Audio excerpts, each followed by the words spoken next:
Hello नमस्कार दोस्तों, मैं आपका दोस्त, मैं आपका भाई रोनित चौरसिया। साथियों, एक नए वीडियो और एक नए ऑफिशियल अपडेट के साथ आपके सामने आ रहे हैं। जी हाँ साथियों, ये जो ऑफिशियल अपडेट हम आप लोगों के लिए लेकर के आ रहे हैं, ये जेएलओ एग्जामिनेशन को देखते हुए लेकर के आ रहे हैं। साथियों, आप सभी लोगों को पता है कि जेएलओ एग्जामिनेशन बहुत ही जल्द कंडक्ट होने वाला है। उसी को कंसीडर करते हुए हम जेएलओ एग्जामिनेशन पे अंतिम प्रहार करने वाले हैं। तो साथियों, जैसा कि आप सभी लोगों ने देखा था कि पार्ट फर्स्ट जो कि कॉन्स्टिट्यूशन ऑफ इंडिया का हम वन लाइनर कर रहे हैं, साथ साथ वन लाइनर के साथ साथ हम चल रहे हैं इसके एमसीक्यू क्वेश्चन के साथ भी, जो कि प्रीवियस ईयर एग्जामिनेशन में आपसे पूछा गया है। तो साथियों, ये पार्ट फर्स्ट मैंने ऑलरेडी करा दिया था। आज पार्ट सेकंड की बारी है, जो यहाँ पे पार्ट सेकंड मैंने ऑलरेडी यहाँ पे मेंशन भी किया है। तो पार्ट फर्स्ट में इन सभी चीज़ों पे मैंने डिस्कशन कर लिया। आज जो हमारा बात है साथियों, ये पार्ट सेकंड से यहाँ से होने वाला है। तो पार्ट सेकंड हम स्टार्ट करेंगे, यहाँ से हम स्टार्ट करेंगे इस फंडामेंटल राइट्स से, जो कि हमारे एग्जामिनेशन के लिए, अगर हम कॉन्स्टिट्यूशन को देखते हैं, कॉन्स्टिट्यूशन को टारगेट करते हैं, तो कॉन्स्टिट्यूशन से सबसे ज़्यादा नंबर ऑफ क्वेश्चंस आपके एग्जामिनेशन में पूछे जाते हैं और कॉन्स्टिट्यूशन आपको एक वेटेज भी प्रोवाइड करता है। तो साथियों, आज जो हम स्टार्ट कर रहे हैं इसी कॉन्स्टिट्यूशन ऑफ इंडिया के फंडामेंटल राइट्स से। अगर दोस्तों हम फंडामेंटल राइट्स की बात करते हैं, तो ये आपको कॉन्स्टिट्यूशन में कहाँ से कहाँ तक देखने के लिए मिलता है। सबसे तो पहले हम इसके रेंज के बारे में बात करेंगे, फिर इसके हम आर्टिकल के बारे में बात करेंगे, फिर हम बात करेंगे कि एक एक आर्टिकल में क्या क्या आपको चीज़ें प्रोवाइड की जा रही हैं, फिर इसी के अकॉर्डिंग्स में हम एमसीक्यू भी करने वाले हैं। तो आपको एक टेंटेटिव आइडिया भी मिल गया कि हाँ, हम इस क्लास में क्या क्या करने वाले हैं।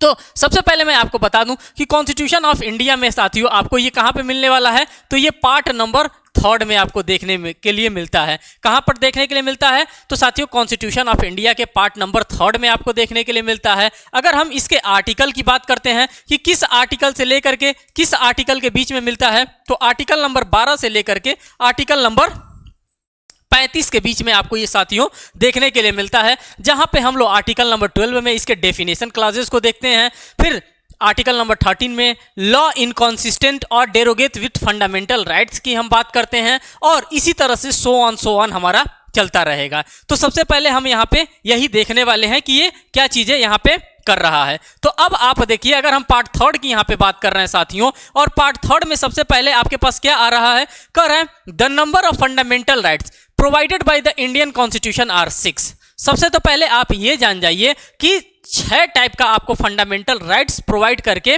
रखा गया है। और ये कहाँ पे आपको फंडामेंटल प्रोवाइड करके रखा है, तो कॉन्स्टिट्यूशन ऑफ इंडिया के अंतर्गत आपको इस टाइप का फंडामेंटल राइट्स प्रोवाइड करके रखा है।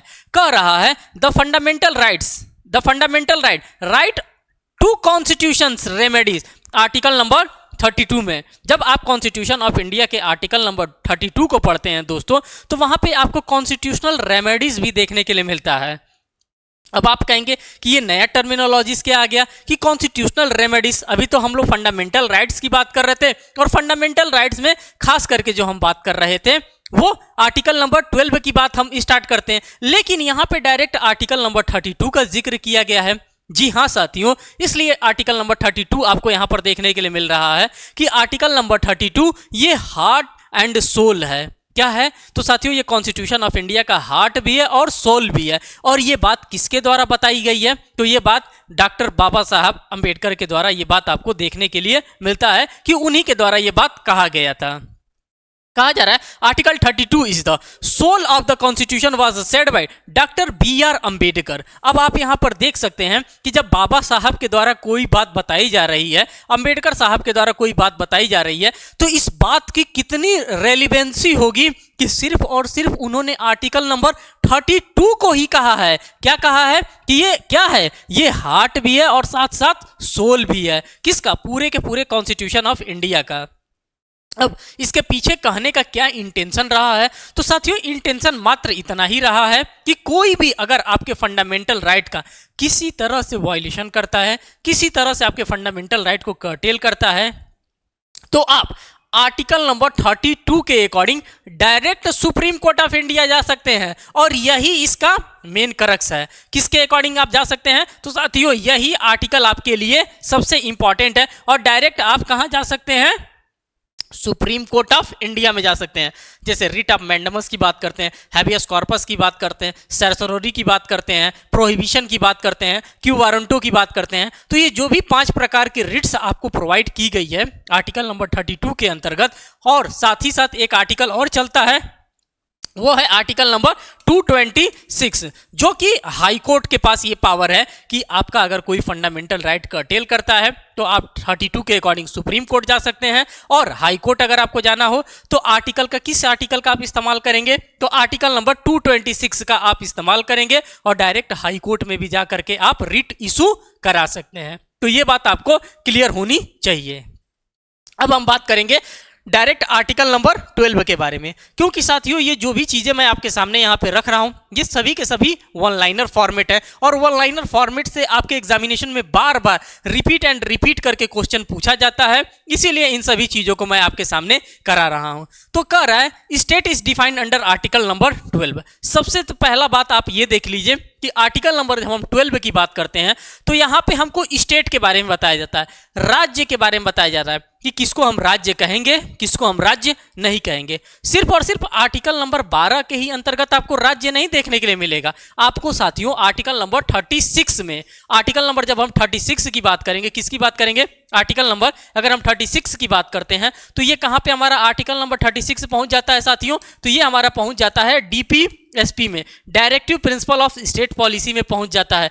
और जब ये directive principle of state policy में पहुंचता है तो यहां पे भी आर्टिकल नंबर जो 36 है ये क्या बताता है, ये आर्टिकल नंबर 36 जो हमारा बताता है ये क्या बताता है, ये भी डेफिनेशन क्लॉज के ही बारे में बताता है। तो article 12 is equal to article 36। तो एक साथ दो चीजों को आप क्या कर रहे हैं, कोरिलेट कर रहे हैं, और कोरिलेट करके चीजों को आप याद कर रहे हैं, क्योंकि दोनों जगह आपको डेफिनेशन ही देखने के लिए मिलेगा। ये पार्ट 3 का डेफिनेशन है, और ये जो आपका है डेफिनेशन आर्टिकल नंबर 36 की बात करते हैं तो ये आपका पार्ट 4 का डेफिनेशन है। आप यहाँ पे पार्ट 4 ऑब्जर्व कर रहे हैं और यहाँ पे पार्ट 3 ऑब्जर्व कर रहे हैं। तो डेफिनेशन था, इसीलिए मैंने दोनों को एक जगह बताने का काम किया। अब आर्टिकल नंबर 12 के अकॉर्डिंग देखिए कि क्या कहा जा रहा है। आर्टिकल नंबर 12 आपसे क्या कह रहा है, आपको क्या समझाना चाहता है अगर हम आर्टिकल नंबर 12 की बात करते हैं तो देखिए साथियों, कह रहा है कि state electricity board set up by a status having some commercial functions fall within the meeting of the authority of the article number 12 was held in which cases। तो एक केस आया था हम लोगों के पास में, जिस केस का नाम था राजस्थान स्टेट इलेक्ट्रिसिटी बोर्ड। क्या नाम था साथियों, ये जो आप पेपर दे रहे हैं, देने जाएंगे, किसका देने जाएंगे, तो राजस्थान में जेएलओ एग्जामिनेशन कंडक्ट करवाया जाता है। और केस किससे रिलेटेड है, तो ये केस जो भी आपसे रिलेटेड है ये राजस्थान से रिलेटेड है। तो इस केस का वेटेज आर्टिकल अकॉर्डिंग बहुत ही इंपॉर्टेंट होने वाला है। कर है Rajasthan state electricity board versus Mohanlal 1967 AIR 1857 के अंतर्गत ये बताया गया है कि जो राजस्थान इलेक्ट्रिसिटी बोर्ड है क्या ये स्टेट के अंतर्गत काउंट किया जाता है कि नहीं काउंट किया जाता है, इस बात को आपको समझना है। और ये बात कहां पे आपको देखने के लिए मिल रहा है, तो ये कॉन्स्टिट्यूशन ऑफ इंडिया के आर्टिकल नंबर 12 के अंतर्गत मिल रहा है कि क्या इसको राज्य के अंतर्गत रखा गया है कि राज्य के अंतर्गत नहीं रखा गया है। बस आपसे इंडेक्स बाइस्ड ही क्वेश्चन पूछेगा, इंडेक्स से अंदर जाकर के आपसे क्वेश्चन पूछने का वो काम नहीं करेगा। यहां पे साफ कह रहा है कि life insurance corporation, oil and natural gas Commission and Finance Corporation falls within the terms of Article number 12 was held in Sukhdev Bhagat Ram. ये इसको भी बताया गया कि जो लाइफ इंश्योरेंस कॉर्पोरेशन होता है ये भी हमारे राज्य के ही अंतर्गत कंसीडर किया जाता है। और इससे रिलेटेड कौन सा केस लॉ आपको देखने के लिए मिल रहा है, तो यही केस सुखदेव वर्सेस भगत राम का केस आपको देखने के लिए मिल रहा है। यहाँ पे इलेक्ट्रिसिटी से आपको राजस्थान स्टेट इलेक्ट्रिसिटी बोर्ड का केस देखने के लिए मिल रहा है। तो ये साथियों ये सभी के सभी केस लॉ आपके एग्जामिनेशन के लिए इंपॉर्टेंट हो रहे हैं अगर हम आर्टिकल नंबर 12 के अकॉर्डिंग में बात कर रहे हैं तो। फिर एक यहाँ पे आपको और केस देखने के लिए मिलता है, और ये केस क्या कह रहा है साथियों, कह रहा है N इंस्ट्रूमेंटलिटी or an agency of the state also comes within the definition of article number 12 was held in RD Sethi versus International Airport Authority of India की बात कर रहा है। इसको भी आर्टिकल नंबर 12 के अंतर्गत स्टेट राज्य माना गया था। और ये केस क्या है, तो ये केस है RD Shetty versus RD Shetty versus international airport authority का मामला है। तो साथियों ऐसे ऐसे क्वेश्चंस आपके एग्जामिनेशन में वन लाइनर से निकल के आ रहे हैं और इसी टाइप के क्वेश्चन आपके एग्जामिनेशन में भी पूछे जाएंगे। फिर हम आगे चलते हैं, आगे देखते हैं कि आगे यहाँ पे क्या कहा जा रहा है। कहा जा रहा है एक और मामला आ रहा है। अब ये मामला किससे रिलेटेड है, जब हम इस मामले की बात करते हैं तो कह रहा है उन्नी कृष्णन। अब आप कहेंगे कि ये कैसा नाम है भाई, नाम है केस लॉ बना है तो हमें पढ़ना ही पढ़ना है। अब इसको हमें ये चेक करना है कि आर्टिकल नंबर 12 के एम्बिट में ये आ रहा है कि नहीं आ रहा है। आ रहा है तो हम इसके फैक्ट को जानेंगे। उन्नी Krishnan versus state of Andhra Pradesh 1993 AIR case refer to private medical and engineering college comes within the ambit of state under article number 12। किसकी बात बता रहा है कि जो हमारे प्राइवेट मेडिकल कॉलेज होते हैं और जो इंजीनियरिंग कॉलेज होते हैं ये किसके एम्बिट में आते हैं, तो ये कवर किए जाते हैं कॉन्स्टिट्यूशन ऑफ इंडिया के आर्टिकल नंबर 12 के अंतर्गत कंसीडर किए जाते हैं। और यहीं पे पेच फंसाने का काम किया गया है। अगर हमारे जो कॉन्स्टिट्यूशन मेकर थे, जो हमारे कॉन्स्टिट्यूशन फादर थे, जिन्होंने कॉन्स्टिट्यूशन को बनाया, वो बता दिए होते हैं इनिशियल स्टेज में कि हाँ ये इसको स्टेट माना जाएगा, ये इसको स्टेट माना जाएगा, तो बातें क्लियर हो जाती। लेकिन उन्होंने कह दिया अदर अथॉरिटी। अब अदर अथॉरिटी में हम किसको किसको रखेंगे, क्या university of Allahabad article number 12 के अंतर्गत आएगा, क्या life insurance corporation article number 12 के अंतर्गत आएगा, क्या ये सभी चीजों को NCERT क्या आर्टिकल नंबर 12 के अंतर्गत आएगा, क्या PM आर्टिकल 12 के अंतर्गत आएंगे। इन सभी चीजों को लेकर के अदर अथॉरिटी को लेकर के मामला फंस जाता है। इसीलिए हमें चुनिंदी चीजों को जानना पड़ता है कि नहीं ये जो चीजें हैं इसको आर्टिकल नंबर 12 के एम्बिट में डाला गया है। जैसे आप यहां पर देख सकते हैं कि प्राइवेट मेडिकल और इंजीनियरिंग कॉलेज से रिलेटेड एक मामला आया है और वो मामला किसका है, तो साथियों Unni Krishnan versus state of Andhra Pradesh का मामला है। और आंध्र प्रदेश के मामले में बताया गया कि ये दोनों कॉलेजेस आर्टिकल 12 के एम्बिट में फॉल करते हैं। साथ ही साथ यहां पे नेक्स्ट पॉइंट देखिए, वन लाइनर देखिए। Point to determine whether an instrumentality or agency falls within the definition of state were given in Ajay Hasia versus Khalid Mujib। ये भी आपके लिए बहुत ही इंपॉर्टेंट केस लॉ है। अगर आर्टिकल नंबर 12 के अकॉर्डेंस में हम बात करते हैं, कौन सा केस है, तो अजय हासिया वर्सेस खालिद मुजीब का। और इसको भी माना गया है कि क्या ये जो केस लॉ है अजय हासिया वर्सेस खालिद मुजीब का, क्या ये जो आता है ये फॉल कर रहा है आर्टिकल 12 में, तो हाँ साथियों ये भी आर्टिकल 12 के ही अंतर्गत एक राज्य के रूप में इसको भी देखा जाता है। कह रहा है यहाँ पे bodies that are state under article 12 are bound to act fairly and are amendable to writ jurisdiction of Supreme Court। Tata motor versus the west 19 मई 2023 ये एक नया केस लॉ दिया गया है जो कि एकदम रिसेंट केस लॉ है और इस केस लॉ को भी आपको देखने की आवश्यकता है। साथ ही साथ यहाँ पे आप देखिए जो इंपॉर्टेंट है, जहां से बार बार आपके एग्जामिनेशन में प्रीवियसली क्वेश्चन बना है, इसको आपको जानने की बहुत ही जरूरत है। जैसे यहाँ पे आपको देखने के लिए मिल रहा होगा NCERT। NCERT is not state discussions in the Chandramohan Khanna versus NCERT।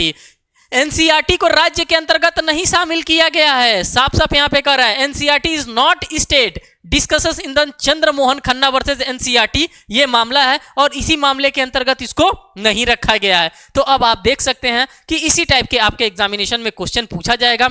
L चंद्र कुमार का केस दे देगा, खालिद मुजीब का केस दे देगा, साथ ही साथ इधर से एक आठ केस उठा करके दे देगा और NCERT का भी केस दे देगा। अब आपसे पूछेगा राज्य के अंतर्गत कौन शामिल होता है और राज्य के अंतर्गत कौन शामिल नहीं होता है। तो ये चीजें आपको यहां पर देखने की आवश्यकता होती है। साथ ही साथ कह रहा है non governmental corporation may be include in the state for reason of state councils and regulation। MC Mehta versus union of India का ये मामला है। साथ ही साथ आप यहाँ पे जो भी चीजें देख रहे हैं सभी के सभी अकॉर्डिंग टू आर्टिकल नंबर 12 ही देख रहे हैं। तो आर्टिकल नंबर 12 से जो भी चीजें हो सकती थी मैंने यहाँ पे रखने का काम किया है। एक और मामला देख लीजिए, court acting in exercise it's advertisement power is state under article number 12। AR Antule versus RS नायक की बात कर रहा है कि क्या ये लोग भी जो AR अंतुले वर्सेस RS नायक का जो मामला आया था जो कि हम लोग इंडियन पेनल कोड में भी पढ़ते हैं। अब आप कहेंगे कि इंडियन पेनल कोड में हम कहां पढ़ते हैं, तो मैं आपको बताऊंगा कि इंडियन पेनल कोड में सेक्शन नंबर 21 वहां पर दिया है, जिसमें पब्लिक सर्वेंट्स के बारे में बताया जाता है। उसी पब्लिक सर्वेंट में हमारे लिए ये केस इंपॉर्टेंट हो जाता है, आर.एस. नायक वर्सेस ए.आर. अंतुले। और ये कॉन्स्टिट्यूशन ऑफ इंडिया के भी एम्बिट में ये क्या कर रहा है, फॉल कर रहा है, आर.एस. नायक वर्सेस ए.आर. अंतुले का मामला। और ये पूछा जा रहा है कि ये क्या है, ये जो आर.एस. नायक वर्सेस ए.आर. अंतुले का मामला है, ये क्या सेक्शन नंबर 21 मींस की सेक्शन जब 21 की हम बात करते हैं तो इंडियन पेनल कोड के पास हम जाते हैं, क्योंकि वहां पे पब्लिक सर्वेंट को बारे में बताया गया है कि किसको किसको पब्लिक सर्वेंट में रखेंगे। और यहाँ पे अदर अथॉरिटीज के बारे में हमको आर्टिकल नंबर 12 के अंतर्गत देखने के लिए मिलता है कि क्या होता है अदर अथॉरिटीज, किसको हम अदर अथॉरिटीज के नाम से जानते हैं। तो ये चीज भी आपके लिए इंपॉर्टेंट हो जाता है। कह रहा है the court acting judicially is not state, Biju Prasad versus state of Assam के मामले में यह बताया गया था। साथ ही साथ कह रहा है steel authority of India is state, state of Bihar versus Harijan council of India की बात हम यहाँ पे कर रहे हैं। तो आर्टिकल नंबर 12 से जो भी इंपॉर्टेंट चीजें हो सकती थी, जहां से आपके एग्जामिनेशन में क्वेश्चन कंटिन्यूअसली पूछा जाता था, उन सभी चीजों को यहाँ पे रखने का काम किया गया।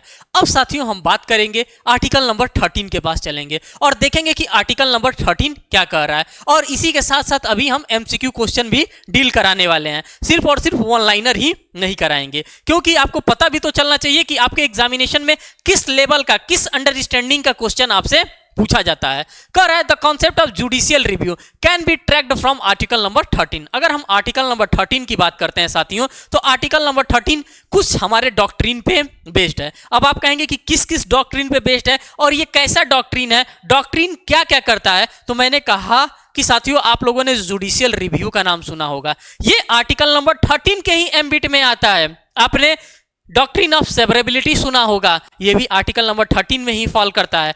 डॉक्ट्रिन ऑफ एक्लिप्स आपने सुना होगा, ये भी आर्टिकल नंबर 13 के ही अंतर्गत फॉल करते हैं। और इन सभी लोगों का एक ही मतलब है, क्या करना, कि आपके फंडामेंटल राइट्स का किसी तरह से कानून बना करके पार्लियामेंट के द्वारा या किसी प्राइवेट के द्वारा भी अगर कर्टेल किया जा रहा है तो उसको क्या किया जाएगा, इनकॉन्सिस्टेंट किया जाएगा। डेरोगेट अगर कर रहा है किसको, अगर आपके फंडामेंटल राइट को डेरोगेट कर रहा है तो इसको हटाने का काम किया जाएगा। किसी तरह से आपके फंडामेंटल राइट्स का वायलेशन नहीं किया जाएगा, यही हमारा आर्टिकल नंबर 13 बताता है। और आर्टिकल नंबर 13 से भी आपके एग्जामिनेशन में बार बार क्वेश्चन पूछा जाता है, इसीलिए हम यहाँ पे देखने वाले हैं इसमें, क्योंकि हमें डायरेक्ट डॉक्ट्रिन बेस्ड क्वेश्चन हमसे पूछे जाते हैं। कर है pre constitutional law going inconsistent with part 3 are declared void by article number 13 sub clause 1 के अंतर्गत डायरेक्ट उसको वॉइड कर देगा। अब आप वॉइड नहीं जानते हैं, वॉइड का मतलब होता है शुरुआत से ही शून्य, इसको वॉइड एब इनिशियो भी कहा जा सकता है। मींस कि उस चीज को शुरुआत से ही शून्य किया जा सकता है, वॉइड किया जा सकता है। आपने टर्मिनोलॉजी सुना होगा, वॉइडेबल भी किया जा सकता है, शून्य करणीय जिसको हम लोग कहते हैं। लेकिन यहां पे जो बात कर रहा है, ये किसकी बात कर रहा है, वॉइड की बात कर रहा है। उस चीज को ही उस लेवल पे क्या किया जाएगा, शून्य घोषित कर दिया जाएगा। साथ ही साथ यहां पर देखिए नेक्स्ट कह रहा है law and law in force is determined is defined under article number 13 subclass 3 and 13 article number 13 subclass 4 की बात यहां पे कर रहा है। फिर नेक्स्ट कर रहा है person whose right is affected by any law may apply to the court for the enforcement of his right was held in Chiranjit Lal versus union of India के मामले में ये हमको देखने के लिए मिला था। साथ ही साथ यहाँ पे आप देखेंगे कि डॉक्ट्रिन ऑफ सेवरेबिलिटी की बात कर रहा था, जिस डॉक्ट्रिन के बारे में मैंने आपको ऑलरेडी बताया कि इस टाइप के डॉक्ट्रिन्स आपको आर्टिकल नंबर 13 के एम्बिट में देखने के लिए मिलता है। इसी तरह से आप सेवरेबिलिटी की बात यहाँ पे देखेंगे। कह रहा है in AK. Gopalan versus state of Madras के मामले में हम लोगों ने देखा था and RMDC versus union of India के मामले में हम लोगों ने डॉक्ट्रिन ऑफ सेवरेबिलिटी को अप्लाई होते हम लोगों ने क्या किया था, ऑब्जर्व किया था। साथ ही साथ अब इसके बाद से जो आपके पास फिर आ जा रहा है ये वन लाइनर, इस वन लाइनर को हम समाप्त करेंगे और उसके बाद से हम फिर अपने एमसीक्यू सेशन पे चलेंगे।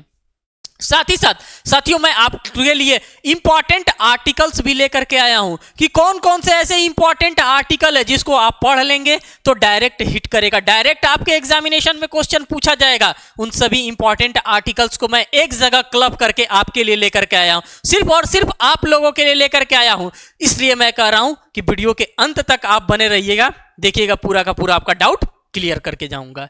साथ ही साथ यहाँ पे आप देखिए डॉक्ट्रिन ऑफ एक्लिप्स की हम बात करते हैं। किसकी बात कर रहे हैं साथियों? तो डॉक्ट्रिन ऑफ एक्लिप्स की बात करते हैं। अब डॉक्ट्रिन ऑफ एक्लिप्स में हम क्या देखते हैं, कह रहा है doctrine of eclipse was discussed in Bhikaji versus state of Madhya Pradesh. ये जो डॉक्ट्रिन ऑफ इक्लिप्स की हम बात करते हैं, ये हमको कहां देखने के लिए मिलता है, किस केस लॉ के अंतर्गत हमको ये डॉक्ट्रिन ऑफ इक्लिप्स देखने के लिए मिलता है? तो हमारे पास एक इंपॉर्टेंट केस लॉ आया था, Bhikaji versus state of West Bengal, Madhya Pradesh का केस आया था, और इसी मध्य प्रदेश के केस में हम लोगों ने देखा था। साथ ही साथ कह रहा है Deepchandra versus state of Uttar Pradesh का मामला आया था, state of Gujarat and Ambika mills का मामला आया था, और इन सभी मामलों में हम लोगों ने क्या चीज ऑब्जर्व किया था? तो डॉक्ट्रिन ऑफ एक्लिप्स को हम लोगों ने ऑब्जर्व किया था। और ये सारी की सारी चीजें आपके एग्जामिनेशन पॉइंट ऑफ व्यू से मैं बता रहा हूं, जहां से बार बार आपके एग्जामिनेशन में क्वेश्चन पूछा जाएगा। फिर आर्टिकल नंबर 13 सब क्लास 4 को आप देखिए, क्या कह रहा है आर्टिकल नंबर 13 सब क्लास 4 आपके लिए साथियों?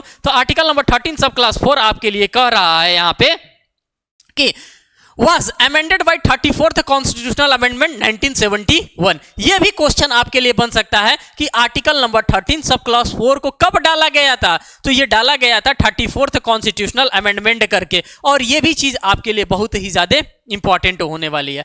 The case of Marbury versus Madison 1803 related to the judicial review. अभी मैंने जुडिशियल रिव्यू की भी बात की थी। अब जुडिशियल रिव्यू क्या होता है? जैसे साथियों, पार्लियामेंट क्या होता है? लॉ बनाने का काम करता है। अगर पार्लियामेंट के द्वारा कोई भी लॉ बना दिया गया है, और लॉ ऐसा वो बना दिया गया है जो कि हमारे फंडामेंटल राइट्स के अगेंस्ट है। किसके अगेंस्ट है? तो हमारे फंडामेंटल राइट्स के अगेंस्ट है। तो साथियों, अगर हमारे फंडामेंटल राइट्स का कहा गया है, गारंटी दिया गया है कि आपके फंडामेंटल राइट्स का किसी भी तरह से किसी भी लेवल पे वायलेशन नहीं किया जाएगा। अगर मान लीजिए कि आपके फंडामेंटल राइट्स का किसी भी तरह से कर्टेल किया जा रहा है, या तो पार्लियामेंट के द्वारा लॉ बना करके, या फिर किसी प्राइवेट पर्सन्स के द्वारा, तो क्या किया जाएगा? वहां पे उस चीज का, उस लॉ का जुडिशियल रिव्यू किया जाएगा। और जुडिशियल रिव्यू कौन करेगा? तो जुडिशियल रिव्यू करने का power supreme court of India को है, साथ साथ हाई कोर्ट को भी है। लेकिन जो जुडिशियल रिव्यू करता है वो हाई कोर्ट नहीं,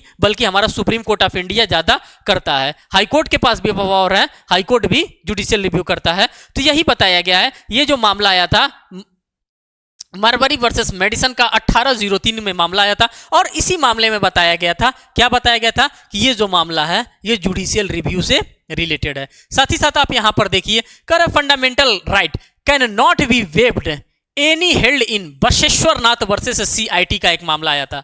आप अपने फंडामेंटल राइट्स को वेव आउट नहीं कर सकते हैं, आप त्याग नहीं सकते हैं, आप अपने फंडामेंटल राइट को छोड़ नहीं सकते हैं। मैं कहूं कि मैं अपना फंडामेंटल राइट छोड़ रहा हूं, बिल्कुल नहीं छोड़ सकते हैं। क्यों? क्योंकि हमारे पास एक केस लॉ आया था।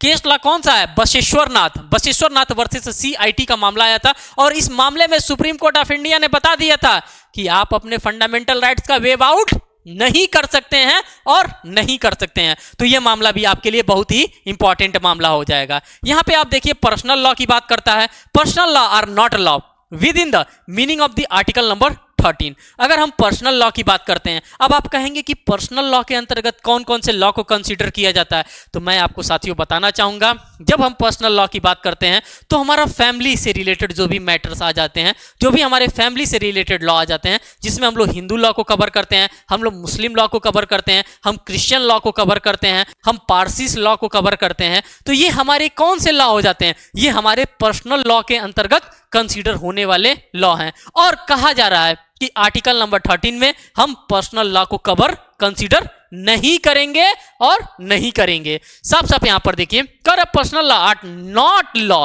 With in the meaning of article number 13 was held in state of Bombay versus Narasu Appa Mali. ये एक मामला आया था नरसोरा अप्पा माली का, और इसी नरसोरा अप्पा माली के केस में बता दिया गया था कि जो हमारा फैमिली से रिलेटेड मैटर होता है वो इसके एम्बिट में नहीं फॉल करेगा। साथ ही साथ यहां पे आप देखिए, यहां पे कर है the two concept of equality positive and negative are given under article number 14। जब हम आर्टिकल नंबर 14 को पढ़ेंगे, देखिए साथियों आप कहां से फंडामेंटल राइट से आपने अपना सफर स्टार्ट किया था। जैसे जैसे आर्टिकल नंबर 12 को आपने ऑब्जर्व किया, जिसमें पूरे के पूरे स्टेट्स को आपने देखने का काम किया कि हाँ स्टेट किसको कहते हैं, स्टेट के अंतर्गत किसको हम कंसीडर करते हैं। साथ ही साथ आपने आर्टिकल नंबर 13 को भी ऑब्जर्व किया। आर्टिकल नंबर 13 में मैंने आपको बताया था कि किसको किसको हम लोग किसके कैटेगरी में डालते हैं, law inconsistent with fundamental rights की अगर हम बात करते हैं, तो अगर हमारे फंडामेंटल राइट्स का किसी तरह से वायलेट किया जाएगा, किसी तरह से कर्टेल किया जाएगा, तो वहां पे हमारे पास आर्टिकल नंबर 13 में डॉक्ट्रिन्स प्रोवाइड किए गए हैं और उन डॉक्ट्रिन्स का हम क्या करेंगे, धूमधाम से इस्तेमाल करेंगे और इस्तेमाल करके उस पार्ट्स को हम लोग क्या कर सकते हैं, या तो सेवरेबिलिटीज करा सकते हैं, सेवरल करा सकते हैं, इक्लिप्स लगवा सकते हैं, जुडिशियल रिव्यू करवा सकते हैं। इन सभी चीजों को, इन सभी ग्राउंड्स को हम करवा सकते हैं। अब हम धीरे धीरे बढ़ रहे हैं आर्टिकल नंबर 14 पे। अब हम देखेंगे यहां से आर्टिकल नंबर 14 की कहानी कि आर्टिकल 14 हमसे क्या कहना चाहता है। तो आइए देखिए, कह रहा है यहां पे the two concept of equality positive and negative are given under article number 14। दो टाइप्स के कॉन्सेप्ट हमको देखने के लिए मिलते हैं। जब हम कॉन्स्टिट्यूशन ऑफ इंडिया की बात करते हैं तो हमें दो टाइप्स के कॉन्सेप्ट देखने के लिए मिलता है, एक साइड पॉजिटिव और एक साइड हमें निगेटिव। ये कॉन्सेप्ट होता है और ये कॉन्सेप्ट हमारे लिए बहुत ही ज्यादा इंपॉर्टेंट होता है। कर article 14 applies to the citizen and non citizen की बात कर रहा है। जो आर्टिकल नंबर 14 होता है ये दोनों लोगों पे अप्लाई होता है, एक तो सिटीजन्स पे भी अप्लाई होता है और एक नॉन सिटीजन्स पे भी। अब आप कहेंगे कि सिटीजन्स तो समझ में आ रहा है, जो नागरिक हैं। अब आप कहेंगे कि नॉन सिटीजन्स कौन होते हैं, जैसे विदेश से भी कोई लोग आ गए उनको हम लोग नॉन सिटीजन्स कहेंगे, क्योंकि उनको हम लोगों ने क्या नहीं दिया, उनको हम लोगों ने सिटीजनशिप, उनको हम लोगों ने नागरिकता नहीं दिया है। लेकिन अगर आर्टिकल नंबर हम 14 की बात करते हैं तो ये उनके ऊपर भी अप्लाई होगा। साथ ही साथ कर रहे हैं negative concept are equality is based on एविडाइसिस प्रिंसिपल। आप सभी लोगों को पता होगा साथियों, आप सभी लोगों ने कहीं ना कहीं जूरिस्प्रूडेंस को धूमधाम से पढ़ा होगा, और जब जूरिस्प्रूडेंस को आपने पढ़ा होगा तो एविडाइसी का नाम भी आप लोगों ने जरूर ही पढ़ा होगा, या फिर कॉन्स्टिट्यूशन को जब आप लोगों ने अच्छे से गहराई से उतर करके पढ़ा होगा तो एविडाइसी का नाम सुना होगा, और एविडाइसी के अकॉर्डिंग ये बात कहा जा रहा है। साथ ही साथ अगर आप पॉजिटिव कॉन्सेप्ट की बात करेंगे तो कह रहा है positive concept of equality is similar to the provisions of the US constitution की बात की जा रही है। वहां पे सिर्फ और निगेटिव में एविडाइसी साहब को ही रख दिया गया है। पॉजिटिव की बात करते हैं तो यहां पे कोरिलेट किया गया है यूएस कॉन्स्टिट्यूशन से। साथ ही साथ यहां पे कह रहा है कि article number 14 forbids classes legislation but it does not prohibit reasonable classification। ये prohibits नहीं कर सकता है किसको, तो जो हम लोगों ने reasonable classification किया है उस reasonable classifications को ये किसी भी तरह से prohibits नहीं कर सकता है। कौन नहीं prohibits कर सकता है, तो आर्टिकल नंबर 14, क्योंकि इसमें हम दोनों कॉन्सेप्ट्स को देख रहे हैं, निगेटिव कॉन्सेप्ट्स को भी देख रहे हैं as well as positive concepts को भी देख रहे हैं, एविडाइसी को भी हम देख रहे हैं, यूएस कॉन्स्टिट्यूशन को भी हम लोग देख रहे हैं। तो हम सभी चीजों को देख रहे हैं और उसी के साथ साथ कर रहे हैं कि यहाँ पे जो रीजनेबल क्लासिफिकेशन है इसमें किसी भी तरह से वो फॉरबिडन नहीं कर सकता है। और ये मामला यहाँ पे आपको देखने के लिए मिल रहा है, RK. Garg versus union of India का ये मामला भी इसके साथ डील कर रहा है। साथ ही साथ सिंगल इंडिविजुअल में as well be treated as the separate classes. जो सिंगल इंडिविजुअल होता है उसको भी आर्टिकल नंबर 14 कहता है कि हम उसको किस में ट्रीट करेंगे, तो उसको हम एज अ सेपरेट क्लास के रूप में हम उसको ट्रीट करेंगे। और ये बात कौन कर रहा है, तो आर्टिकल नंबर 14 कह रहा है। और यहां से इससे रिलेटेड एक केस भी आ जाता है, चिरंजीत लाल वर्सेस यूनियन ऑफ इंडिया का मामला भी हमारे लिए इंपॉर्टेंट हो जाता है। फिर यहां पे कह रहा है प्रिंसिपल ऑफ रीजनेबल प्रिवेट्स आर्टिकल नंबर 14, और यहां पे एक केस आता है EP Royappa versus state of Tamil Nadu, और ये भी आपके लिए बहुत ही इंपॉर्टेंट हो जाता है जब प्रिंसिपल ऑफ रीजनेबल रिस्ट्रिक्शंस की हम बात करते हैं आर्टिकल नंबर 14 के अंतर्गत। साथ ही साथ यहां पर देखेंगे इक्वाटस is quasi equalities flows from the concept of equality and equality is equity की बात यहाँ पे करता है। और ये क्या दिया है आपको साथियों, यहाँ पे एक लैटिन मैगजीन दिया है, और ये लैटिन मैगजीन आपके एग्जामिनेशन के लिए बहुत ही ज्यादा इंपॉर्टेंट होता है। Test of reasonable nexus and intelligible differentia was propounded in Anwar Ali Sarkar versus state of West Bengal के मामले में ये बताया गया है। अब ये किसकी बात करता है, तो कह रहा है रीजनेबल नेक्सस की बात करता है। इंटेलिजिबल डिफरेंसिया की बात करता है। और ये कौन सा मामला है? तो यहाँ पे जो मामला आ रहा है अनवर अली सरकार वर्सेस वेस्ट बंगाल का मामला यहाँ पे आपको देखने के लिए मिल रहा है। फिर कह रहा है equality is the dynamic concept, it can not be carried cabinet or confined with the traditional limit. EP Royappa versus state of Tamil Nadu के मामले में आप यहां पर देख रहे हैं। तो यहां तक मैंने पार्ट सेकंड को कराया है। अब आगे हम चल रहे हैं और आगे इसके एमसीक्यू क्वेश्चंस को यहां पे डील करने वाले हैं। अभी तक तो आप लोगों ने देखा साथियों, ये पार्ट फर्स्ट में मैंने करा दिया है। यहाँ पे ये चीज जो मैंने है ये मैंने पार्ट फर्स्ट में ऑलरेडी आपको करा दिया है 1 से लेकर के 10 क्वेश्चन तक। आपने अगर वीडियो को नहीं वॉच किया है तो आप डेफिनेटली वॉच करिएगा। आज जो मैं कराऊंगा ये पार्ट नंबर 2 यहाँ पे मैं लिख रहा हूं और पार्ट नंबर 2 को ही यहाँ पे मैं आपके सामने इसका भी एमसीक्यू कराने वाला हूं। अगर आपको ये पीडीएफ भी चाहिए तो साथियों आप यहाँ से ये पीडीएफ भी ले सकते हैं। Law with WITH law with Ronit RONIT कहाँ से ले सकते हैं? तो ये हमारा टेलीग्राम ग्रुप है और इसी टेलीग्राम ग्रुप से आप इस पीडीएफ को भी प्राप्त कर सकते हैं। पार्ट 2 का जो फर्स्ट क्वेश्चन यहाँ पे आ रहा है आपके सामने क्वेश्चन नंबर 12 के रूप में, ये देखिए क्या कह रहा है। The first constitutional assembly meeting held on 9/12/1946 was presided over by. ये जो किया गया था ये किसके द्वारा प्रिजाइडेड किया गया था? जो 9/12/1946 को किया गया था। तो साथियों आप सभी लोगों को पता होना चाहिए कि क्या ये जो मीटिंग प्रिजाइडेड किया गया था, कौन इसकी अध्यक्षता किया था, कौन एट दैट टाइम अध्यक्ष था। क्या आप यहाँ पे इलिमिनेशन मेथड का इस्तेमाल करेंगे कि किस तरह से इस क्वेश्चन को इलिमिनेट किया जा सकता है, किस तरह से और इस क्वेश्चन को ब्रॉड किया जा सकता है और कॉन्सेप्चुअल माइंड से इसको समझा जा सकता है। यहाँ पे पहला जो ऑप्शन दे रहा है डॉक्टर राजेंद्र प्रसाद को दे रहा है। नेक्स्ट ऑप्शन दे रहा है डॉक्टर श्री SN सिन्हा साहब की बात कर रहा है। थर्ड में कर रहा है श्री जवाहरलाल नेहरू और डी में कर रहा है नॉन ऑफ द एबव की बात कर रहा है। साथियों इसका जो करेक्ट आंसर होगा आप लोगों के पास यहाँ पे आंसर देखने के लिए मिल भी रहा होगा कि answer number B Shri SN Sinha ji important इसके आंसर होंगे। और यहाँ पे आप देख भी सकते हैं कि ये उत्तराखंड जुडिशरी 2012 के एग्जामिनेशन में आपसे ऑलरेडी पूछा हुआ क्वेश्चन है। साथ ही साथ हम क्वेश्चन नंबर 13 पे चलते हैं। क्वेश्चन नंबर 13 क्या कह रहा है? कह रहा है कि which one of the following made the Indian legislature bicameralism की बात करता है। अब आप इसका मतलब समझिए कि बाइकैमरल का मतलब क्या होता है। हमारे पास 2 डिपार्टमेंट की बात अगर कहें तो संसद के 2 विंग है, एक लोकसभा है दूसरा राज्यसभा है। इसी को हम बाइकैमरलिज्म की बात करते हैं। और ये जो बाइकैमरलिज्म की बात है हम लोगों ने किस एक्ट से इसको अडॉप्ट करने का काम किया है। सबसे तो पहले आप क्वेश्चन के वेटेज को देखिए कि किस किस जुडिशरी में पूछा जाने वाला क्वेश्चन है। जब जुडिशरी में इस टाइप के क्वेश्चन पूछे जा सकते हैं तो डेफिनेटली आपके जेएलओ के एग्जामिनेशन में इसी टाइप के इंडेक्स बेस्ड टाइप के क्वेश्चन पूछे जाएंगे। कह रहा है कि इंडियन काउंसिल एक्ट 1909 की बात करते हैं। तो ये आप लोगों ने, मैंने फर्स्ट डे जब क्लास लिया था आप लोगों का जेएलओ का जो क्लास फर्स्ट की बात मैं कर रहा हूं, तो उसमें मैंने बताया था कि कहां से क्या क्या चीजें लिया गया है। सबसे ज्यादा जो चीजें लिया गया था साथियों वो गवर्नमेंट ऑफ इंडिया एक्ट 1935 से हम लोगों ने अडॉप्ट किया था। फिर उसके बाद से हम लोगों ने 1919 के एक्ट से अडॉप्ट किया था। गवर्नमेंट ऑफ इंडिया एक्ट 1919 से मीन्स कि 1919 से हम लोगों ने अडॉप्ट किया था। तो वही पूछा जा रहा है कि जो हम लोगों ने बाइकैमरलिज्म को ये लिया है, लेजिस्लेचर में बाइकैमरलिज्म को, ये किस एक्ट से हमने अडॉप्ट किया है, कौन सा ऐसा एक्ट था जो कि जिस एक्ट में ये बात बताई गई थी। तो साथियों यहाँ पे जो आपका करेक्ट आंसर है ये बी वाला आपको दिख रहा है। बी वाले में तो गवर्नमेंट ऑफ इंडिया एक्ट 1999 की बात कर रहा है और इसी एक्ट से हम लोगों ने बाइकैमरलिज्म को हम लोगों ने अडॉप्ट किया है।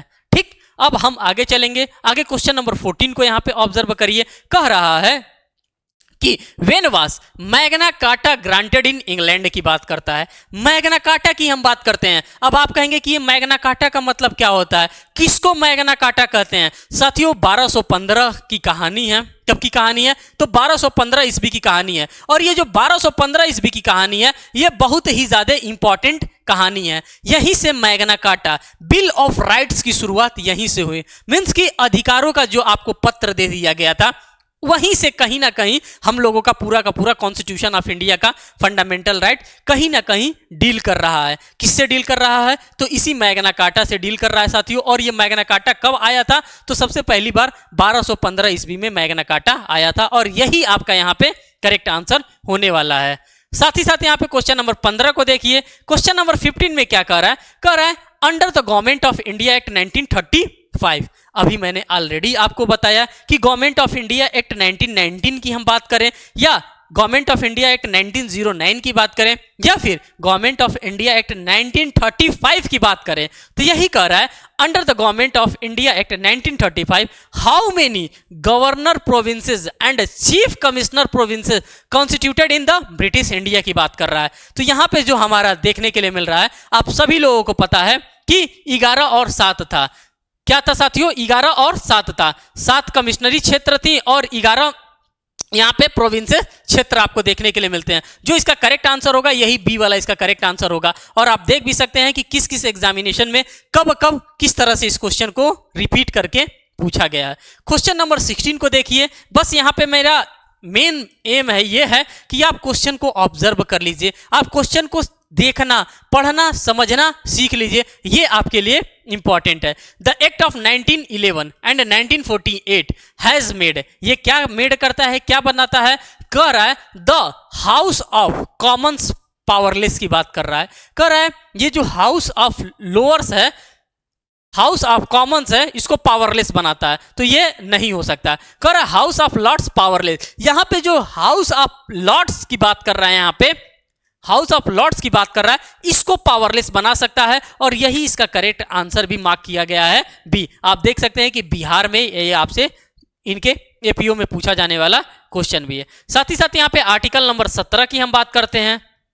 आर्टिकल नंबर 17 में क्या कर रहा है the customs usages and traditions in British constitution are known as. अगर हम ब्रिटिश कॉन्स्टिट्यूशन के नाम से हम इसको जानते हैं तो इसको किस नाम से जाना जाता है? किसकी बात कर रहा है? तो यूजेस की बात कर रहा है, कस्टम्स की बात कर रहा है, ट्रेडिशंस की बात कर रहा है। तो अगर हम ब्रिटिश कॉन्स्टिट्यूशन के रूप में इसको जानते हैं तो किस नाम से जानते हैं? तो क्या इसको रूल ऑफ लॉ के नाम से जाना जाता है, सुपरमेशी ऑफ द पार्लियामेंट के नाम से जाता है, या कन्वेंशंस ऑफ द कॉन्स्टिट्यूशंस के नाम से जाना जाता है? तो साथियों जो इसका करेक्ट आंसर मार्क किया जाएगा वो सी वाला मार्क किया जाएगा। और इसका जो करेक्ट आप यहां पर ऑप्शन देख रहे हैं कि किस एग्जामिनेशन में आपसे पूछा गया है, तो आप देख सकते हैं कि 39th बिहार एपीओ के एग्जामिनेशन में आपसे ये क्वेश्चन पूछा गया है।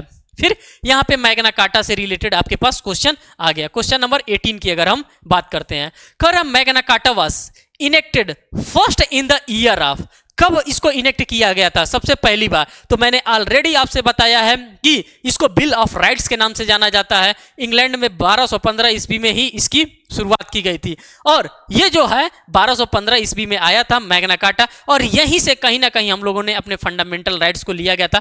अधिकार की मांग की गई थी, अधिकारों का ये एक पत्र था, इसी को मैग्ना कार्टा के नाम से जाना जाता है। ठीक, अब आप यहां पर देख सकते हैं कि ये बिहार एपीओ में पूछा भी गया है। क्वेश्चन नंबर 19 की हम बात करते हैं। The relevance of bill of rights, अभी मैंने मैग्ना कार्टा कहा, फिर उसके बाद से बिल्स ऑफ राइट्स भी मैंने कहा।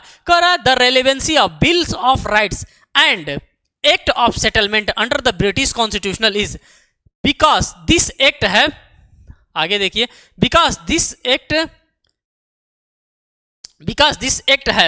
अब आगे क्वेश्चन में कुछ नहीं दिया है, ऑप्शन दे दिया। ऑप्शन में क्या कह रहा है? ऑप्शन में कह रहा है कि provided more power to king. ये होगा नहीं, ये जो ला दिया गया था मैग्ना कार्टा, जो लाया जा रहा था, जो बिल ऑफ राइट दिया जा रहा था, वो लोगों को अधिकार दिया जा रहा था, यहाँ पे किंग को कोई राइट नहीं दिया जा रहा था। कर रहा है provided less power to parliament, ये भी नहीं हो रहा था। कर रहा है more power to king and usages prerogative, ये भी नहीं था। साथ ही साथ कर रहा है mark the victory of parliament over the claim to the king governed by the prerogative, यही जो इसका करेक्ट आंसर मार्क किया जाएगा, डी वाला ही इसका करेक्ट आंसर होगा। साथ ही साथ यहाँ पे क्वेश्चन नंबर 20 को आप देखिए। क्वेश्चन नंबर 20 में कह रहा है कि in England parliament is supreme because it may pass indemnity act and retrospective legislation and there is no legal limitations on the parliament. The statement is, यहां पे जो स्टेटमेंट आपको बताया गया है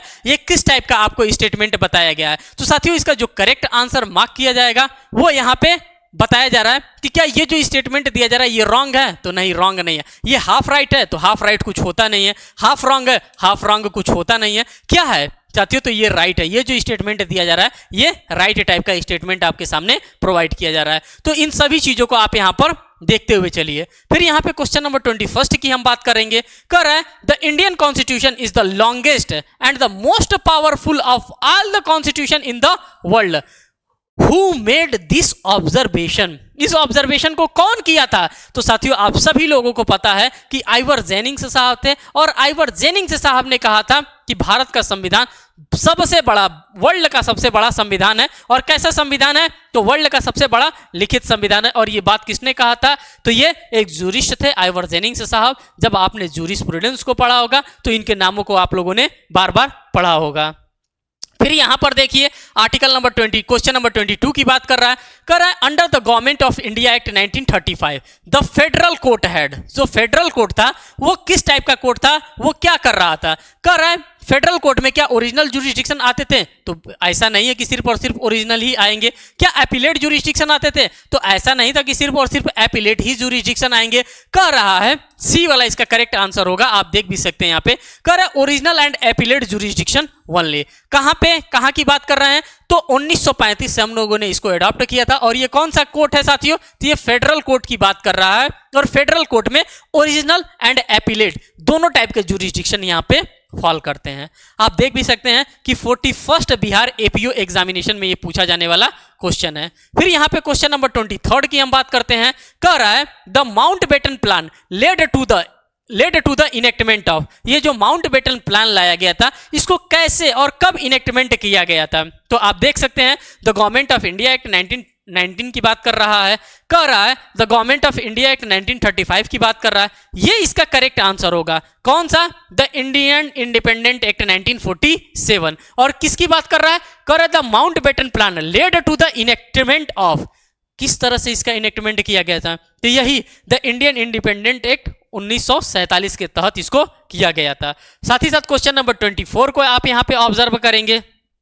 क्वेश्चन नंबर 24 में देखिए यहां पे क्या कह रहा है। क्वेश्चन नंबर 24 में कह रहा है the chairperson of national commission on minorities shall be deemed member of. इसको किस तरह से डिम्ड किया जा रहा है, किस तरह से प्रिज्यूम किया जा रहा है मेंबर ऑफ? तो इसको जो मेंबर ऑफ प्रिज्यूम किया जा रहा है नेशनल ह्यूमन राइट कमीशन के तौर पे इसको क्या किया जा रहा है? इसको डिम्ड किया जा रहा है, इसको प्रिज्यूम किया जा रहा है। साथ ही साथ आप यहां पे क्वेश्चन नंबर 25 देखेंगे। क्वेश्चन नंबर 25 में क्या कहा जा रहा है? कह रहा है which of the following state legislature has one houses की बात कर रहा है। तो साथियों वन हाउसेस की अगर हम बात करते हैं तो ये तमिलनाडु के अंतर्गत आपको देखने के लिए मिल रहा है। तो साथियों आप देख सकते हैं मैंने आपको यहां पे जेएलओ एग्जामिनेशन को पॉइंट आउट करते हुए, जेएलओ एग्जामिनेशन पे अंतिम प्रहार करते हुए मैंने आपके लिए कॉन्स्टिट्यूशन ऑफ इंडिया का क्या लेकर के आया हूं? वन लाइनर लेकर के आया हूं, साथ ही साथ उसका एमसीक्यू भी लेकर के आया। और अब जो मैं चीजें आपके सामने लेकर के आने वाला हूं ये चीजें आपके लिए और भी इंपॉर्टेंट होने वाली हैं। और इसका जो ये पार्ट 3 आपको दिख रहा है साथियों, ये जो पार्ट आपको दिख रहा है यहाँ पे, ये पार्ट 3 होगा। और इसका भी मैं आपके लिए अलग से एक वीडियो लेकर के आऊंगा जिसमें मैं सबसे पहले क्या डील करूंगा? तो सबसे पहले मैं डील करूंगा इनके वन लाइनर को, फिर इनके एमसीक्यू को। अब नेक्स्ट चीज जो मैं आपके लिए लेकर के आ रहा हूं ये चीज और भी आपके लिए इंपॉर्टेंट होने वाला है।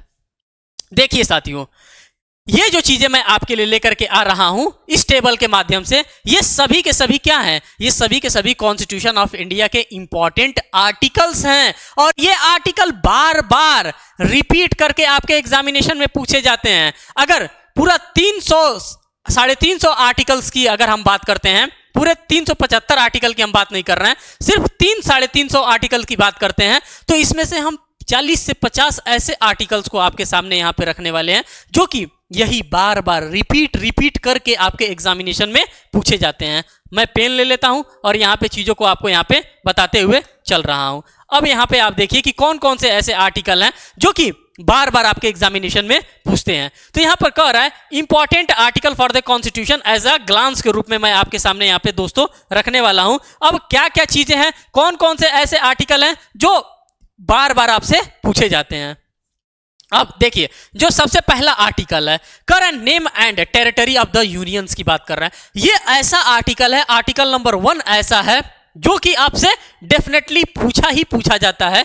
हर एक एग्जामिनेशन में आप देखेंगे भाई साहब आर्टिकल नंबर 1 से क्वेश्चन मिलता है। तो ये आर्टिकल अगर आप जेएलओ का एग्जामिनेशन देने जा रहे हैं तो जेएलओ पर अगर अंतिम प्रहार आपको करना है, कहां पे साथियों, तो जेएलओ 2023 पे अगर आपको अंतिम प्रहार करना है तो ये सभी के सभी आर्टिकल्स आपको लर्न करने होंगे। इन सभी के सभी आर्टिकल्स पे आपके कमांड होने चाहिए। फिर आर्टिकल नंबर 3 की हम बात करते हैं। क्या कर रहा है formation of new state and alteration of areas, boundaries or names of the existing states के बारे में। आप सभी लोगों को यह पता होगा कि आर्टिकल नंबर 3 में ही ये पावर दिया गया है कि क्या कर सकते हैं, वो नाम को बदल सकते हैं, वो अल्टर कर सकते हैं, एरियाज को, बाउंड्रीज को और नेम को भी बदल सकते हैं। और ये किसके पास पावर होता है साथियों, तो ये पार्लियामेंट के पास पावर होता है। Article number 3। आर्टिकल नंबर 13 की हम बात करते हैं। जो जो इंपॉर्टेंट आर्टिकल है उसी आर्टिकल्स को हम यहाँ पे जिक्र करने वाले हैं। फर्जी किसी आर्टिकल्स को हम यहाँ पे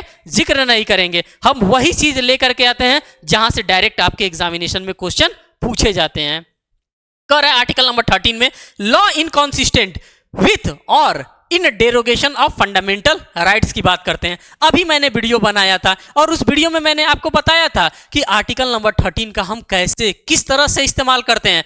जुडिशियल रिव्यू में हम इस्तेमाल करते हैं, डॉक्ट्रिन ऑफ सेवरेबिलिटी में हम इस्तेमाल करते हैं, डॉक्ट्रिन ऑफ इक्लिप्स में हम लोग इस्तेमाल करते हैं। तो इन सभी जगहों पे हम क्या करते हैं, आर्टिकल नंबर 13 का इस्तेमाल करते हैं। और आर्टिकल नंबर 13 आपके लिए इसी तरह से इंपॉर्टेंट है। आर्टिकल नंबर 14 की हम बात करते हैं तो इक्वालिटी बिफोर लॉ की बात करता है और ये आर्टिकल आप सभी लोगों को पता है। और इससे रिलेटेड जो भी केस लॉ बनते हैं आर्टिकल नंबर 12 से लेकर के आर्टिकल नंबर 35 के बीच में, उन सभी केस लॉस को मैंने आपको एक सेपरेट वीडियो ऑलरेडी बना दिया है। अगर आप लोगों ने नहीं देखा है तो आप उसको देख सकते हैं। आर्टिकल नंबर 16 की बात करते हैं। ये जो भी आर्टिकल्स मैं यहाँ पे टिक करता हुआ चल रहा हूं, यहां से क्वेश्चन बने हैं, इसीलिए मैं आपको ये बता रहा हूं। आर्टिकल 16 कर रहा है equality of opportunity in matter of public employment की हम बात करते हैं। जब हम पब्लिक इंप्लॉयमेंट की बात करते हैं साथियों, तब आर्टिकल नंबर 16 हमारे वहां आता है। और आर्टिकल नंबर 16 से यहाँ पे क्वेश्चन आपको देखने के लिए मिलता है। इंदिरा साहनी का केस देखने के लिए मिलता है। ऐसे ऐसे केस लॉ हैं जो आर्टिकल 16 से आपको मिलते हैं।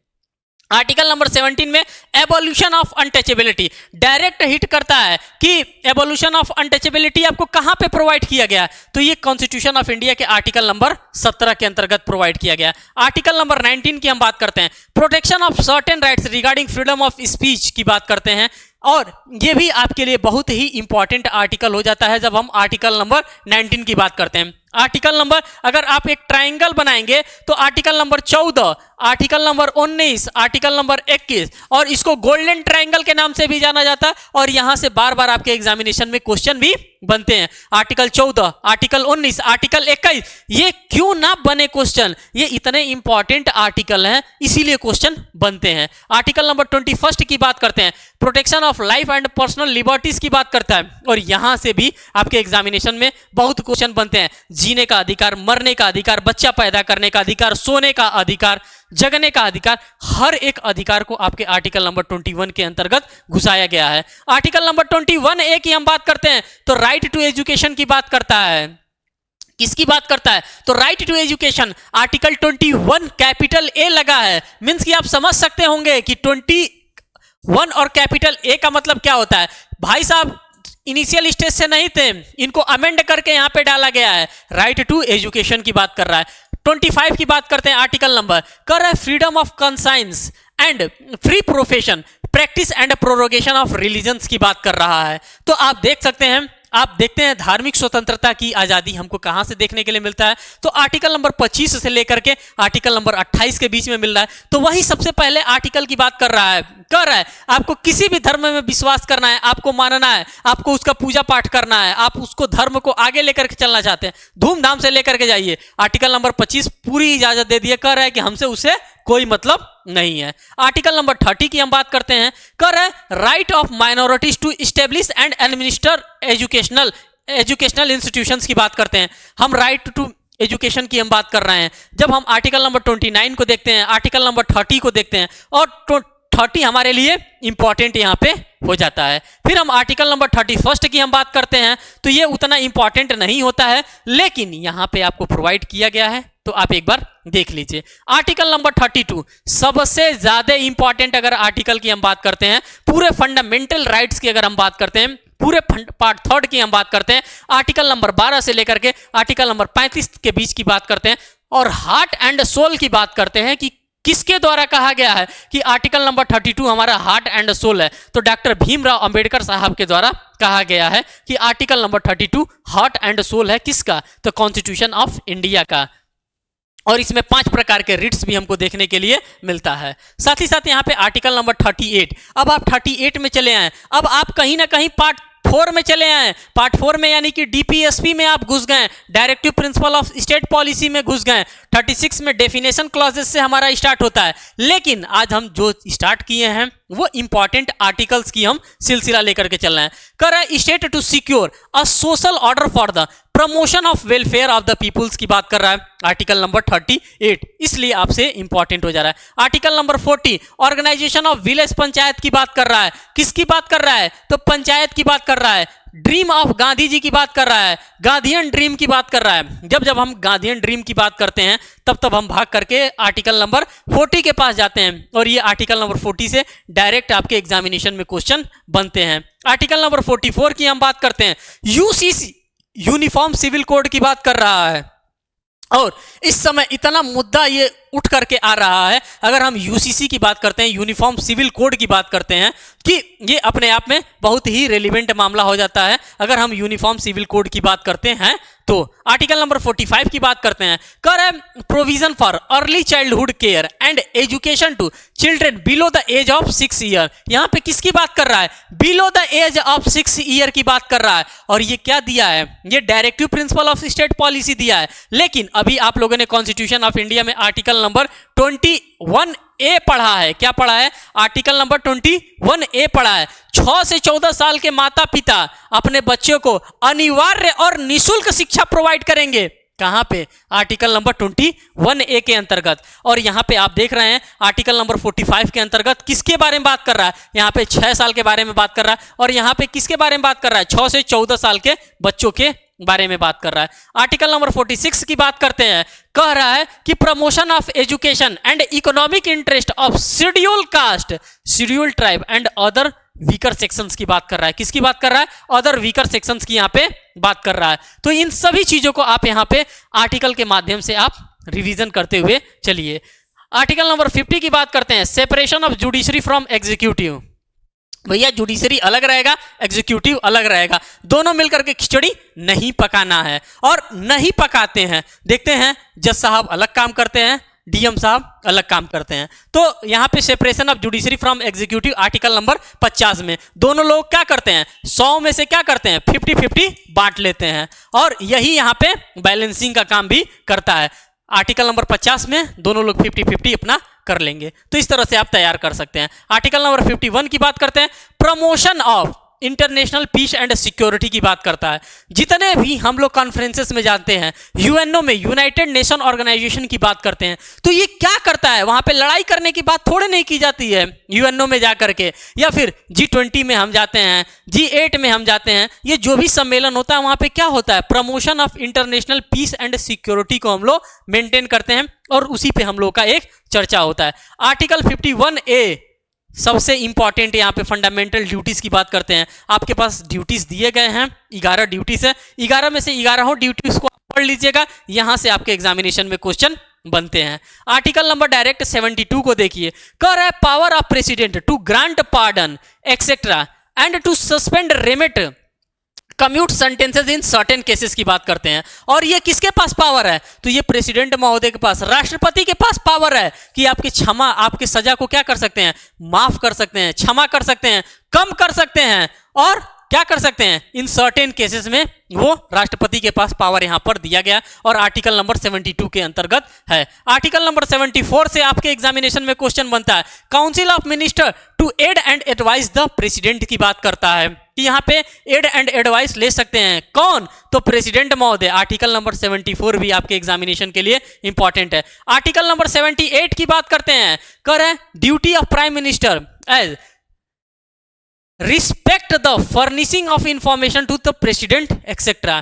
प्रधानमंत्री का भी कर्तव्य है कि वो क्या करेंगे, इंफॉर्मेशन टाइम टाइम पे किसको देते रहेंगे, तो टाइम टाइम पे इंफॉर्मेशन इसी प्रेसिडेंट महोदय को देना होता है, क्योंकि सर्वे सर्वा सारा काम इसी प्रेसिडेंट महोदय के ही नाम से होता है। आर्टिकल नंबर 110 डेफिनेशन हम देखते हैं, किसका डेफिनेशन? तो डेफिनेशन हम देखते हैं मनी बिल का, और ये भी आपके लिए बहुत ही इंपॉर्टेंट फैक्टर होता है। आर्टिकल नंबर 112 की हम बात करते हैं तो एनुअल फाइनेंशियल स्टेटमेंट, जिसको हम बजट के नाम से जानते हैं, और ये भी आपके लिए बहुत ही ज्यादा इंपॉर्टेंट होता है। Article number 112। आर्टिकल नंबर 123 की बात करते हैं तो ऑर्डिनेंस की बात करते हैं, और यहीं पे आर्टिकल नंबर 213 की बात करते हैं तो ये गवर्नर के लिए हम बात कर रहे हैं, और यहां पे जो हम बात कर रहे हैं 123 में जो हम बात कर रहे हैं ये प्रेसिडेंट के लिए हम बात कर रहे हैं। 123 में हम यहाँ पे किसके लिए बात कर रहे हैं? तो प्रेसिडेंट ऑफ इंडिया की बात करते हैं। लेकिन जब हम यही ऑर्डिनेंस की बात 213 में करते हैं तो ये किसके अकॉर्डेंस में बात करते हैं, किसके रेलेवेंसी में बात करते हैं? तो ये जो हम बात करते हैं मेरे साथियों, ये गवर्नर ऑफ द स्टेट्स के बारे में बात यहाँ पे करते हैं, तो उनके पास भी ऑर्डिनेंस लगाने की पावर होती है 123 में। 143 की अगर हम बात करते हैं, power of president to consult supreme court की बात कर रहा है कि प्रेसिडेंट साहब के पास पावर होता है कि वो क्या कर सकते हैं, वो कंसल्ट कर सकते हैं। किससे कंसल्ट कर सकते हैं? तो सुप्रीम कोर्ट ऑफ इंडिया के जज से कंसल्ट कर सकते हैं। लेकिन यहां पे एक चीज मैं आपको बताना चाहूंगा, ये प्रेसिडेंट ऑफ इंडिया प्रेशर नहीं दे सकते हैं। किसके ऊपर प्रेशर नहीं दे सकते हैं?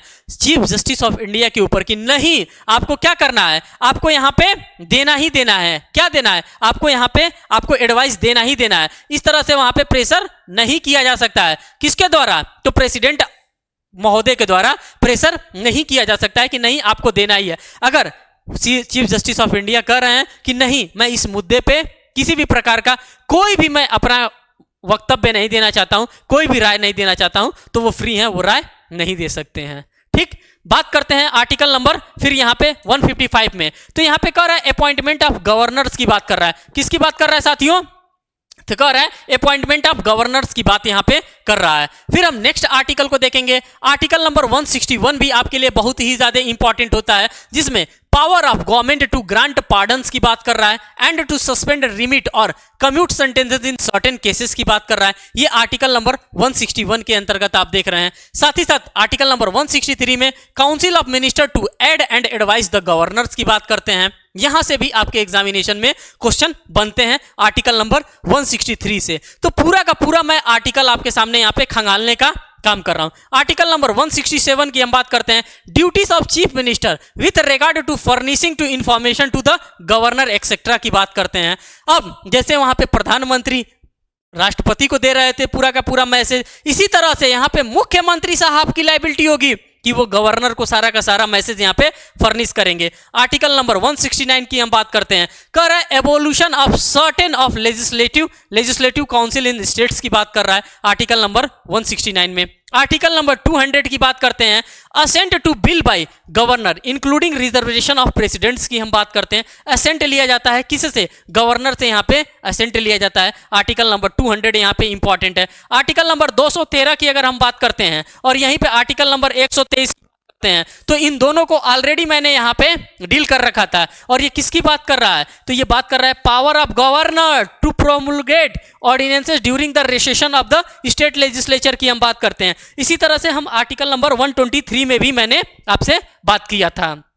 अब देखते हैं कौन सा आर्टिकल इंपॉर्टेंट है। Article number 226 power of high court to issue certain writs की बात करता है। ये भी भाई साहब 5 रिट्स स्टार्ट करते हैं, इशू करते हैं। और इसी तरह से आर्टिकल नंबर 32 भी इनके सामने 5 रिट भी इशू करता है। ये जो रिट इशू होगा ये हाई कोर्ट में होगा, और ये जो रिट इशू होगा ये सुप्रीम कोर्ट ऑफ इंडिया में किया जाएगा। आर्टिकल नंबर 239 ए की बात हम करते हैं तो special provision with respect to Delhi से रिलेटेड है। आर्टिकल नंबर 339 ए की अगर हम बात करते हैं तो दिल्ली के परिप्रेक्ष्य में यहाँ पे बात की जाती है। आर्टिकल नंबर 249 की हम बात करते हैं तो power of parliament to legislate with respect a matter in state list in the national interest की हम बात करते हैं। और आर्टिकल नंबर 249 भी आपके लिए बहुत ही ज्यादा इंपॉर्टेंट होती है। फिर यहाँ पे आर्टिकल नंबर 262 की हम बात करते हैं, कर adjudication of dispute related to the waters of intra state reserve और रिजर्व वैलीज की हम बात करते हैं। तो इसके लिए इंपॉर्टेंट आर्टिकल है आर्टिकल नंबर 262 3 से भी आपके एग्जामिनेशन में क्वेश्चन बन सकते हैं। कर है provision with respect to intra state council, और ये भी आर्टिकल आपके लिए बहुत ही ज्यादा इंपॉर्टेंट है। आर्टिकल नंबर 265 की हम बात करते हैं। Taxes not to be impose saved by the authority of law की बात कर रहा है। Article number 275 grant from the union to certain states की बात कर रहा है। ग्रांट्स हम किससे ले लेंगे, तो यूनियन से लेंगे। आर्टिकल नंबर 280 की बात करते हैं, फिनेंस कमीशन की बात करते हैं। डायरेक्ट हिट क्वेश्चन करता है कि फिनेंस कमीशन किस आर्टिकल में, तो डायरेक्ट आपसे 280 नंबर आर्टिकल में आपसे पूछता है। 300 में सूट्स एंड प्रोसीडिंग्स की बात करता है कि किसी भी प्रकार की सूट्स है या प्रोसीडिंग है, तो ये आर्टिकल नंबर 300 में आपको देखने के लिए मिलता है। साथ ही साथ आर्टिकल नंबर 300 कैपिटल ए की अगर हम बात करते हैं, person not to be deprived of property saved by the authority of law, right to property की बात करते हैं, जो कि आपका कभी फंडामेंटल राइट हुआ करता था, इसको उठा करके कहां रख दिया गया है, अब इसको उठा करके स्टैट्यूटरी राइट में रख दिया गया है। आप यहां पर देख सकते हैं राइट टू प्रॉपर्टी की अगर हम बात करते हैं। आर्टिकल नंबर 311 की हम बात करते हैं, डिसमिसल, रिमूवल और reduction in rank of personal employed in civil capacities under the union and states की बात करते हैं हम आर्टिकल नंबर 311 में। आर्टिकल नंबर 312 में ऑल इंडिया सर्विसेज की बात करते हैं। आप सभी लोगों को पता है 3 टाइप के ऑल इंडिया सर्विसेज होते हैं, IAS होते हैं, IPS होते हैं और IAFS होते हैं। साथ ही साथ आर्टिकल नंबर 315 की बात करते हैं, public service commission for the union and for the state की बात करते हैं आर्टिकल नंबर 315 में। आर्टिकल 320 में functions of public service commissions की बात करता है। आर्टिकल 323 ए में एडमिनिस्ट्रेटिव ट्रिब्यूनल की बात करता है।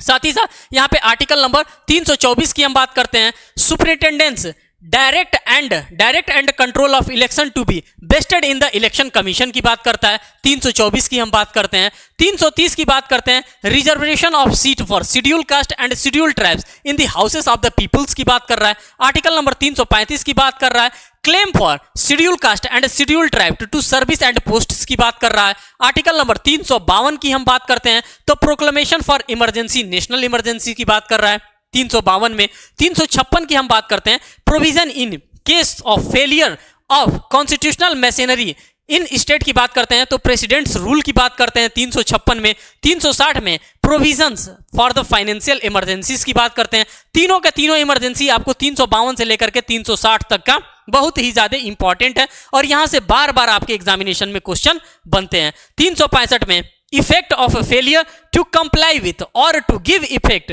To direct given to the union president's rule की बात करते हैं आर्टिकल नंबर 365 में। आर्टिकल नंबर 368 में आपको पता ही है कि अमेंडमेंट के पावर के बारे में हमको देखने के लिए मिलता है। आर्टिकल नंबर 370 में आप देखिए, temporary provision with respect to the state of Jammu and Kashmir के बारे में हमको देखने के लिए मिलता है। तो टोटल जो भी इंपॉर्टेंट आर्टिकल हो सकते थे, उन सभी इंपॉर्टेंट आर्टिकल्स को मैंने आपके सामने एक एक करके यहाँ पे रखने का काम किया है। अगर साथियों आप जेलो टाइप का एग्जामिनेशन दे रहे हैं, तो वहां पे या फिर किसी भी टाइप के कॉम्पिटिटिव एग्जामिनेशन को अगर आप दे रहे हैं, तो एट दैट टाइम वहां पे आपके एग्जामिनेशन में इस टाइप्स के आर्टिकल पूछे जाते हैं, बार बार आपसे पूछे जाते हैं और बार बार आप गलती करके ही आते हैं। आपको यह नहीं पता चलता है कि हमें कौन सा आर्टिकल पढ़ना होता है। साथियों अगर आप चाहते हैं कि इसका PDF आपके पास होगा, तो आप ये चैनल को ज्वाइन कर लेंगे। ये टेलीग्राम ग्रुप है हमारा लॉ विथ रोनित का। और आप लोगों से एक रिक्वेस्ट और करेंगे कि अगर आप चैनल पे हमारे नए हैं, तो चैनल को जरूर सब्सक्राइब करिएगा, वीडियो को लाइक करिएगा और साथियों प्लीज अपने फ्रेंड सर्कल में इसको जरूर शेयर करिए, जिससे कि हमारा फैमिली और भी बड़ा हो। फिर मिलेंगे एक नेक्स्ट वीडियो में एक नेक्स्ट अपडेट के साथ, तब तक के लिए धन्यवाद।